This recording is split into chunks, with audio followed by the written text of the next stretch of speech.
बिस्मिल्लाहिस्समीउल अलीम मिनश्शैतानिर्रजीम बिस्मिल्लाहिर्रहमानिर्रहीम अल्हम्दुलिल्लाहिल्लज़ी हदाना लिमारिफतिही व खस्सना बिविलायतिही व वफ़्फ़क़ना लिताअतिही वस्सलातु वस्सलाम अलन नबिय्यिल उम्मिय्यिल अरबिय्यिल क़रशी अर्रसूलिल मुसद्दक़ अल मुस्तफ़ल अमजद अल महमूदिल अहमद अबिल क़ासिम मुहम्मद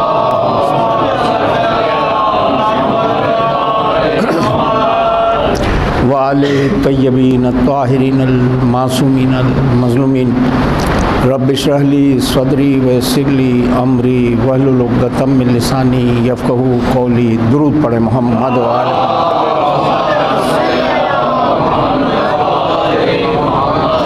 हस्ब दस्तूर आपसे गुजारिश करूँगा कि एक सूरह फ़ातिहा की तिलावत फरमा कर मरहूम हसनैन जाफ़री साहब, उनके अहलिया, उनके बेटे, उनका इज़्ज़ा अहबाब और तमाम मज़ादारान हुसैन ख़वातीन हज़रात के लिए इसाले सवाब कर दें। बिस्मिल्लाहिर्रहमानिर्रहीम।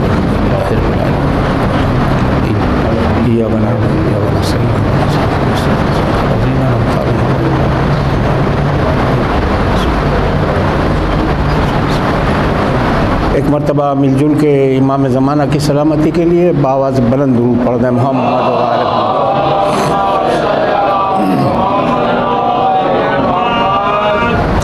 अज़ीज़ान गिरामी, मैं आज की अपनी गुफ्तगू का आगाज़ इमाम मोहम्मद बाक़िर अलैहिस्सलातु वस्सलाम के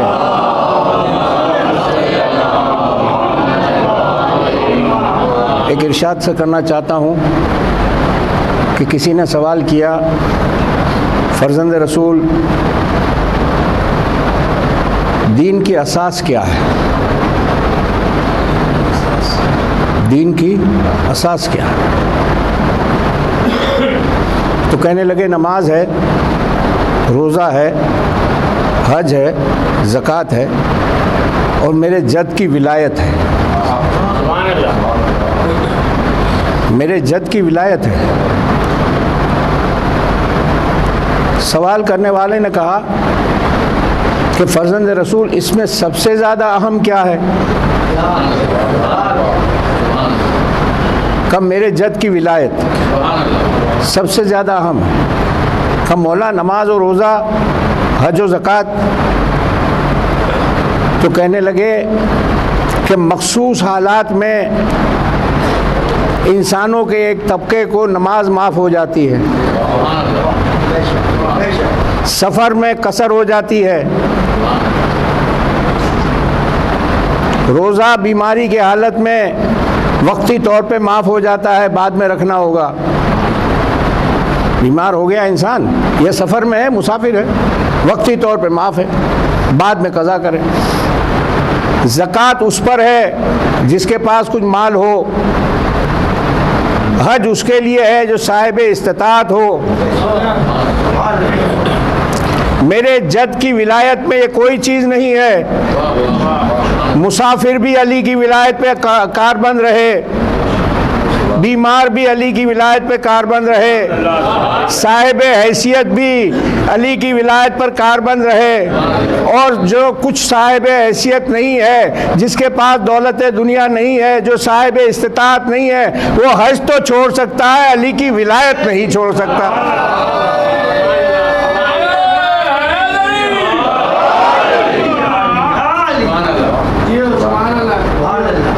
अज़ीज़ान गिरामी,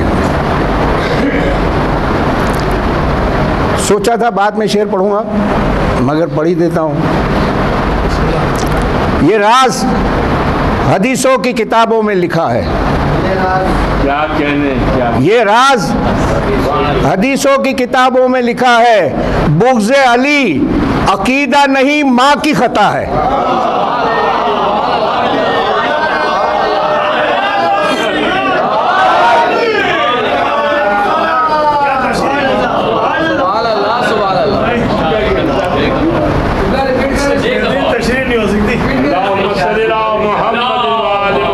ये राज हदीसों की किताबों में लिखा है।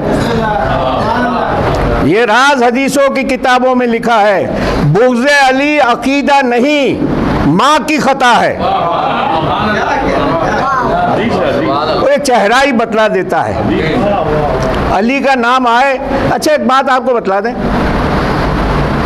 एक ज़माना था जब सरकार अली मुर्तज़ा हयात थे इस दुनिया में, यूँ तो आज भी हयात हैं, यानी मतलब ज़ाहिरी तौर पे जो है, तो एक अरसे तक अहले मदीना का ये दस्तूर था कि जब कोई बच्चा पैदा होता था किसी के घर, तो नौ मौलूद को लेके उस रास्ते पे खड़ा हो जाता था जहाँ से अली गुजरने वाले हैं। दूर से जब अली को देखता था तो नौ मौलूद बच्चे से कहता था अली आ रहे हैं। अगर वो खिलखिला के हंसने लगता था तो खुश होकर घर चला जाता था, अगर वो रोने लगता था तो बच्चे को कत्ल कर देता था, बीवी को तलाक दे देता था। एक दस्तूर है तारीख। दुरूद पढ़े ना मोहम्मद व आले मोहम्मद।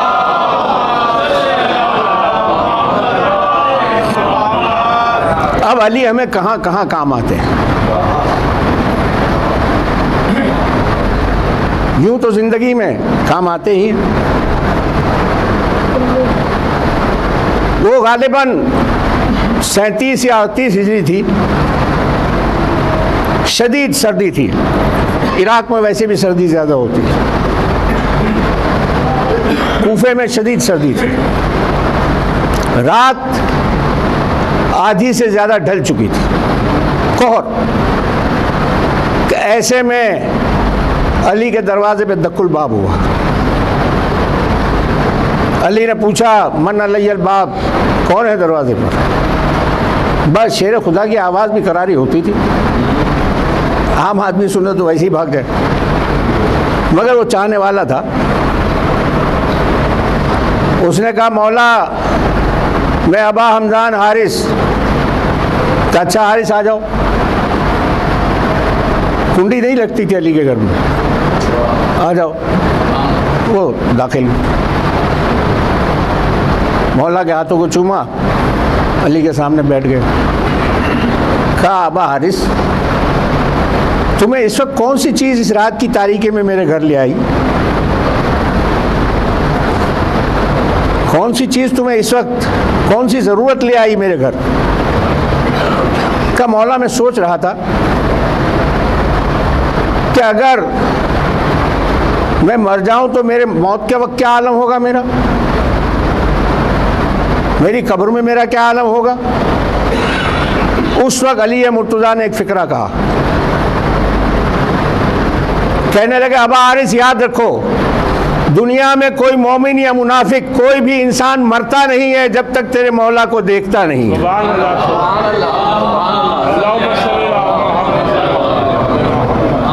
आखिरी उम्मीद। और अब बात से बात आ गई है तो कहने दीजिए, क्या पढ़ना तो कुछ और था। अजीज़ों, एक बात सुनिए, अली के कमालात वाक़यात सैकड़ों हैं, मगर एक चीज़ जो आप और हम महसूस करते हैं मगर महसूस नहीं करते, देखते हैं मगर महसूस नहीं करते, उसकी तरफ इशारा करना चाहिए। देखिए, मसलन कोई अंग्रेज़ वो हल्का बगोशे आले मोहम्मद हुआ और दूसरे दिन मर गया, तो उसको तलकीन पढ़ाई जाएगी? जब कब्र में उतारा जाएगा तो तलकीन पढ़ाई जाएगी। तो वो तो उर्दू भी नहीं जानता, अरबी कहाँ जानेगा? भाई हम में से, आप में से भी हम लोग कुछ अरबी नहीं जानते। ये बात और है कि कुरान पढ़ते पढ़ते, आले मोहम्मद की बतलाई हुई दुआएं पढ़ते पढ़ते कुछ बात समझ लेते हैं, वो बात और है, मगर अरबी हम जानते नहीं है। तो अंग्रेज़ तो बिल्कुल ही ना जानेगा, वो उर्दू ही नहीं जानता, क्या जानेगा भाई। अब उससे हम कह रहे हैं इसमें इफ़हम, सुन और समझ, और वो भी अरबी में कह रहे हैं। इंग्लिश में कहते तो शायद ये होता कि वो समझ लेता। ये माजरा क्या है? यानी सोचिए, ये मैं पॉइंट आपको बता रहा हूँ, ये माजरा क्या है कि एक वो इंसान जो उर्दू नहीं जानता, अरे वो अंग्रेज़ की बात बहुत दूर की, मेरी कम्युनिटी के बहुत सारे लोग उर्दू नहीं जानते, अब बच्चे जानने लगे हैं। उर्दू दां बहुत सारे हैं ऐसे कि जो अरबी नहीं जानते, और हम कह रहे हैं इस्मा इफ़हम, सुन और समझ। वो सुन रहा है, समझ रहा है अपनी जगह, मगर समझेगा कैसे? सुनेगा तो सही कि आप क्या कह रहे हैं, वो समझेगा कैसे? वो जानता ही नहीं अरबी। इस मसले को हल कैसे किया जाए? किबला अजहर हसन जैदी ने इस मसले को हल किया है। वो कहते हैं अली जब सरहाने आते हैं तो बाबे मदीना इल्म सरहाने आया तो ये जाहिल आदमी अरबी दां बन गया। इसीलिए वो समझ लेता है इस्मा इफ़हम, मुझे क्या कहा जा रहा है, मैं समझ रहा हूँ, सुन रहा हूँ, दुरूद पढ़ रहे मोहम्मद व आले मोहम्मद।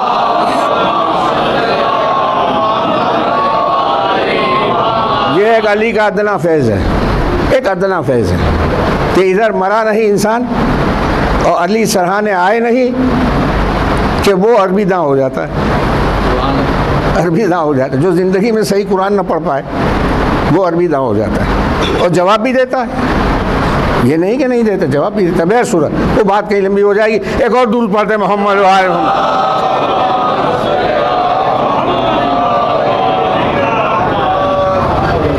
मेरे मौला के सदहा फ़ज़ाइल हैं,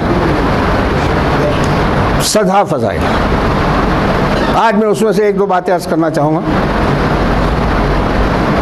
जंगों के नाम तो आपके सुने ही हुए हैं, मैं जंग ओहद का तज़किरा करूँगा। मुमकिन है इससे बेहतर तरीके पे आपने सुना हो।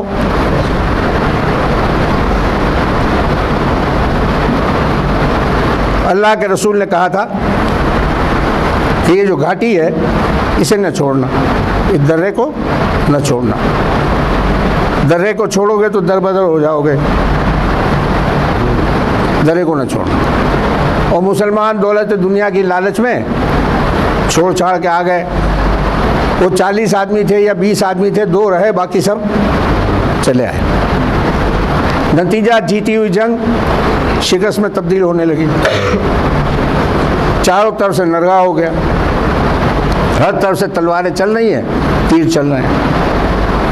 3 या 4 अफराद मैदान में बाकी हैं। अबू दज्जाना है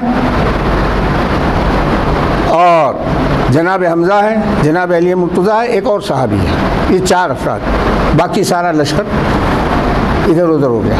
बहुत सारे मारे गए, बहुत सारे ज़ख्मी हो गए और बहुत सारे चले गए। अब जब लोगों ने देखा कि अब अल्लाह के रसूल के पास कोई नहीं है सिवाय अली मुर्तज़ा के और ये 2-3 अफराद के, उन्होंने घेरा बनाया, एक सर्कल बनाया, लंबे लंबे नेज़े, और खालिद बिन वलीद इस घेरे की सरबराही कर रहे हैं। अल्लाह के रसूल खड़े हुए। एक बात याद रखिए, अल्लाह के रसूल ने ज़िंदगी में कभी तलवार नहीं निकाली। अगर तलवार निकाले तो रहमतुल्लिल आलमीन का लक़ब ख़त्म हो जाए, बद्दुआ करे तो कायनात उलट जाए। खड़े हुए अली जंग कर। अब जंग कैसी कर रहे हैं? ये अली ने नया तरीका ईजाद किया। घोड़े पे सवार हैं, तलवार को यूं करके तो मारे तो एक आदमी को लग सकती है। अली ने तलवार तिरछी की और अपने घोड़े को एक कावा दिया तो धड़ाधड़ सर जो है वो अल्लाह के रसूल के कदमों पे गिरने लगे। जो आया सामने तलवार टूट गई। देसी थी, देसी लोहे की बनी हुई थी, टूट गई।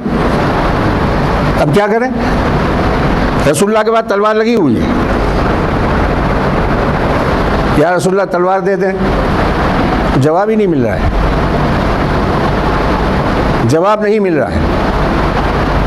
तलवार नहीं है, अली की देसी तलवार टूट गई। अल्लाह के रसूल ने सिर्फ आसमान को देखा है और उधर से जिब्राइल तलवार लेके आए हैं जिसे जुल्फ़िकार कहते हैं, तो शेर पढ़ते हुए आए हैं, ला फतह इल्ला अली इल्ला जुल्फ़िकार। वो आ गई तलवार। मैं इस मकाम पर सिर्फ एक बात कहना चाह रहा हूँ, तवज्जो कीजिएगा। देखिए, कहीं भी असला पकड़ा जाता है तो जो इदारे असला पकड़ते हैं वो पहले उस असला को चेक करते हैं कि कहाँ से आया है, किस मुल्क का बना हुआ है। फिर समझा जाता है वो मुल्क इस जंग में शामिल है जिसने असला सप्लाई किया है। ये तलवार तो उधर से आई थी, इसका मतलब मशीयत इलाही शामिल थी, मशीयत इलाही शामिल थी। अल्लाह के रसूल ने एक ही सवाल पूछा था, या अली सब चले गए तुम क्यों न गए? तो कहने लगे आखिरो बादल ईमान, ईमान लाने के बाद काफिर हो जाऊं। ये अली का जवाब बतला रहा है कि जो गए थे वो। सुभान अल्लाह, सुभान अल्लाह, सुभान। तो बहर सूरत ये जंग वाला। अब एक बात ये कही जाती है साहब, फिक्रा तो बड़ा मायूब है, मैं उसका एक हिस्सा सुनाऊंगा कि जंग में सब जायज़ है। अगला फिक्रा आप खुद समझ लीजिएगा, जंग में सब जायज़ है। ये अली की शराफत नफ्स है, अली की शराफत नफ्स है। बस खंदक की बात करके गुफ्तगू तमाम कर दूंगा। जब मैदान खंदक में जाने लगे तो अल्लाह के रसूल ने क्या कहा? बरज़ल ईमान कुल्लही इलल कुफ्र कुल्लह, कुल्ले ईमान कुल्ले कुफ्र की तरफ जा रहा। पहुँचे। अच्छा, इत्तफाक से मैंने शायद यहाँ पहले भी पढ़ा है, मुकर्रर कर रहा हूँ, मुझे बहुत पसंद है इसलिए, कि अली मैदान में पहुँचे। अम्र बिन अब्दवद से कहा तो मैंने सुना है कि तू तीन में से एक बात मान लेता है मद्दे मुकाबिल की। कहने लगा हाँ सही सुना है। तो पहली बात यह है कि मुसलमान हो जा। उसने कहा अगर मुसलमान होना होता तो तुमसे लड़ने ही क्यों आता भाई, बल्कि तुम चले जाओ, तुम मेरे दोस्त अबू तालिब के बेटे हो। अली ने कहा मैं भी जाने के लिए नहीं आया हूँ, मैं भी जाने के लिए नहीं आया हूँ। अच्छा एक काम कर, मैदान छोड़ के चला जा।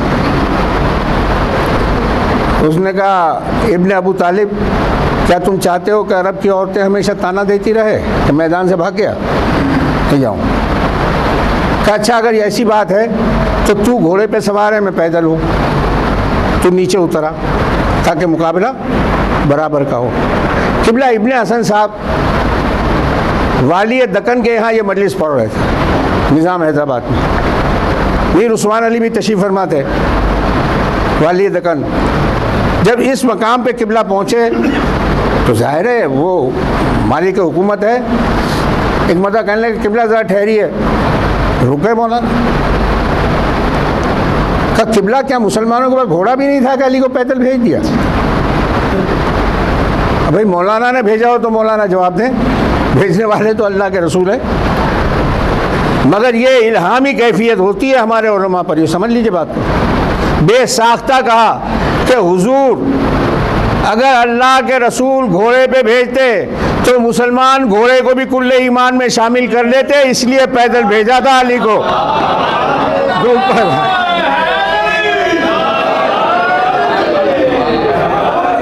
इसलिए पैदल जंग हुई, मारा गया, अली वापिस आए। सरकार अली मुर्तज़ा ने मकाम इफ्तिखार में इस मंजर को बयान किया। याद करो मुसलमानों, उस वक्त को जब मैं अम्र बिन अब्दवद का सर एक हाथ में और एक हाथ में वो तलवार जिससे उसका खून टपक रहा था लेके आ रहा था, तो तुम दुरोया कतार बना के इस तरह मुझे देख रहे थे जिस तरह रात का जागा हुआ इंसान सुबह के तारे को देखता है। जंग खंदक, उसकी बहन आई है लाशे पर, अम्र बिन अब्दवद की, मदीने में रहती थी, आई, काफिरा है, आई, भाई की लाश को देखा, उसके असला पड़े हुए हैं, उसके जिस्म पर लिबास मौजूद है, सिर्फ सर काट दिया गया। तो ये कहती हुई गई, ये अली की शराफत का कसीदा पढ़ती हुई गई है कि भाई तुझ पर मैं आंसू न बहाऊंगी क्योंकि तेरा कातिल कोई शरीफुन नफ्स इंसान है, शरीफुन नफ्स इंसान। अजीज़ों, बस अब अय्याम गुज़र गए, अब मज़ीद फ़ज़ाइल के औक़ात न रह गए। आज मुझे जिस शहज़ादे का तज़किरा करना है, मैं आपकी तवज्जो सिर्फ एक फ़िक्रे पर दिलाना चाहता हूँ। सिवाय अली मुर्तज़ा के हम सारे इमामों को, सरकार हसन मुश्तबा से लेकर सरकार हुज्जत तक हर एक को एक लक़ब से याद करते हैं, सबके लिए एक है। और वो क्या है?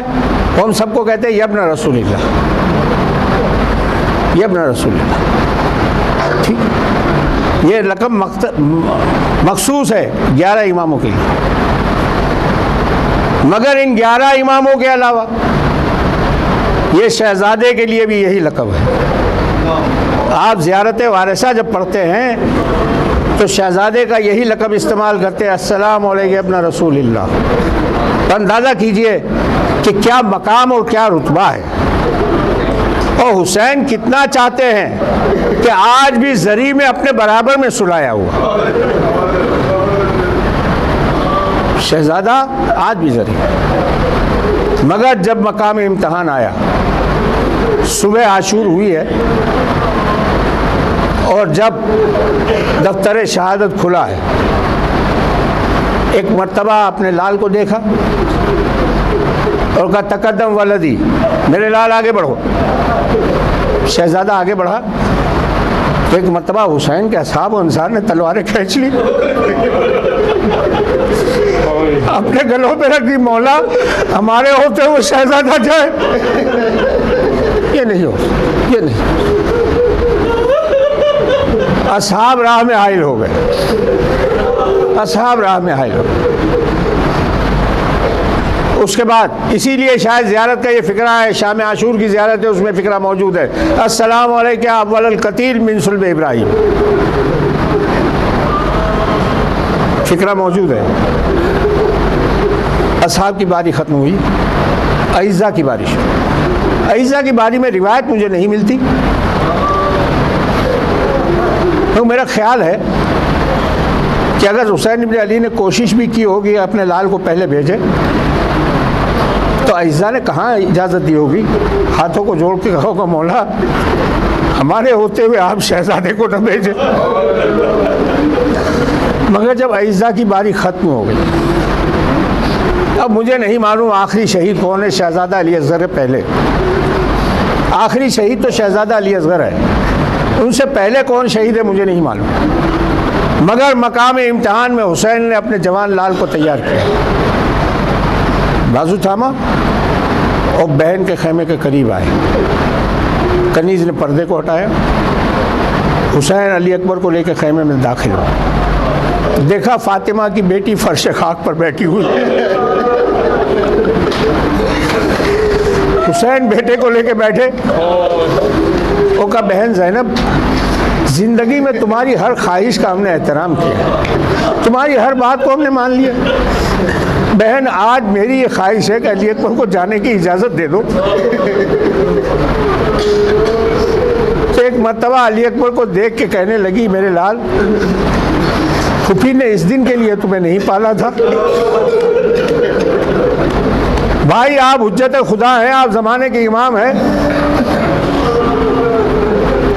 जाओ मेरे लाल खुदा के हवाले किया। शहजादे को लेके बाहर आए, कहने लगे अली अकबर फूफी से इजाज़त मिलना मुश्किल मरहला था, मैं तुम्हारे साथ गया, अपनी माँ से खुद इजाज़त ले लो। शहजादा अपनी माँ के पास आया, कहा अम्मा मुझे बाबा ने इजाज़त दे दी, मुझे फूफी ने इजाज़त दे दी, आपसे रुखसत होने के लिए आया हूँ। तो मेरी शहजादी ने सिर्फ एक फ़िक्रा कहा, अली अकबर जब पालने वाली ने इजाज़त दे दी मैं कौन होती हूँ रोकने वाली, जाओ खुदा के हवाले। शहजादा बाहर आया तो एक मर्तबा हाथ थामा, अपने खेमे में ले गए। इस तरह हुसैन ने किसी को रुखसत नहीं किया, अपने खेमे में ले गए। एक संदूक खोला, नाना का अमामा निकाला, बेटे के सर पे रखा, नाना की अबा निकाली, बेटे के दोष पे डाली, नाना के असले जंग से आरास्ता किया। तो कहा अली अकबर मेरे लाल चंद कदम पीछे हट जाओ। शहजादा पीछे हटा, हुसैन ने एक हसरत से अपने जवान बेटे को देखा और बेसाख्ता अपने हाथ बारगाह इलाही में बुलंद किए। कहने लगे पालने वाले उसे भेज रहा हूँ जो सूरत में, सीरत में, रफ्तार में, गुफ्तार में तेरे नबी की मानिंद है। मेरे पालने वाले, जब हुसैन की ख्वाहिश होती कि अपने नाना की ज़ियारत करे, मैं अपने इस लाल को देख लेता। ये कह के हुसैन बेटे को लेके बाहर आए। कहा हलमा यकदम जवादी, कोई है मेरे लाल की सवारी लाने वाला? किसी ने सवारी को सामने किया। हुसैन ने लजाम फरस को थामा और कहा अली अकबर मेरे लाल सवार हो जाओ। शहजादा सवार हो रहा था कि हुसैन की निगाह पिसरे सात पे पहुंची। तारीख आशूरा गवाह है कि सुबह से लेके शाम तक हुसैन की जबान से ऐसा कोई फिक्रा न निकला मगर अली अकबर क्या जा रहे थे कि कहने लगे पिसरे सात, खुदा तेरी नस्ल को कता करे कि तूने मेरी नस्ल को कता कर दिया। ये कह के कहने लगे मेरे लाल मैदान में जा रहे हो अली अकबर, आहिस्ता आहिस्ता जाना और अली अकबर मुड़ मुड़ के अपनी सूरत दिखलाते जाना। अजीजों 18 बरस का मेरा शहजादा घोड़े पे सवार, 57 बरस का मेरा इमाम पीछे पीछे।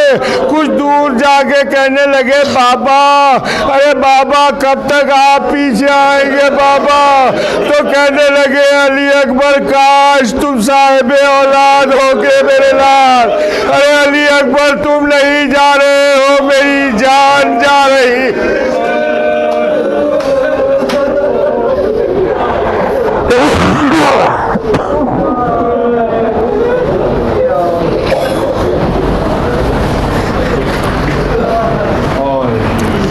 परवरदिगार हमारे इन चंद हकीर आंसुओं को दामन ज़हरा में जगा दे। उन मकामात को आबाद रख जहाँ से हाय हुसैना वाय हुसैना की सदाएं बुलंद होती हैं। परवरदिगार ज़िंदगी में ज़ियारत हुसैन और आक़िबत में उनकी शफ़ाअत से बहरमंद फरमा।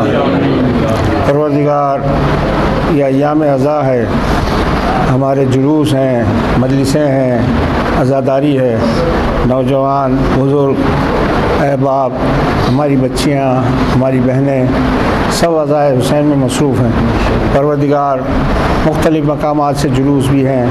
पालने वाले तो अपनी तरफ से हमें खुसूसी हिफ्ज़ व अमान अता फरमा। जो लोग हमारी जानों के दुश्मन बने हुए हैं मेरे पालने वाले, उन पर तो अपना कहरे अजीम नाजिल फरमा, उनकी जमीयतों को परागंदा कर दे, उनके शिराज़ों को मुंतशिर कर दे। पालने वाले मेरी शहज़ादी ज़हरा का वास्ता, हमारे दरमियान जो अहबाब हाजतमंद हैं उनकी हाजतों को पूरा फरमा।